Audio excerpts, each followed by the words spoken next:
why, in your opinion, are we spending billions of dollars in Ukraine today? That's a pretty good question because it's like insanity. Who permitted this insanity?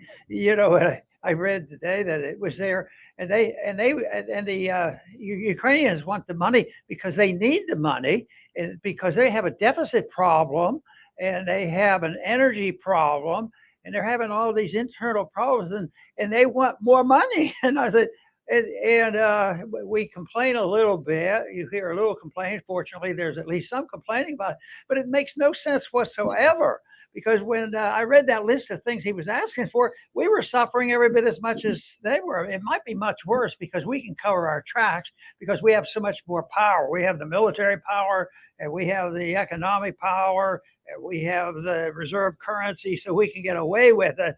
But I tell you what, it makes no sense, but it does conform to the philosophies that so many people have been taught over the years. The progressive theories have been around, and I was making a comment the other day that the educational system isn't really so hot in our country compared to what the founders went through.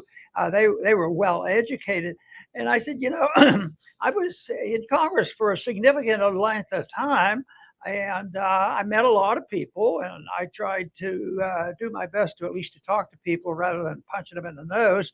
But I kept saying, well, why do you do this? And they say, well, they really don't know. I said, have you ever heard of Austrian economics? Have you ever heard of von Mises? What?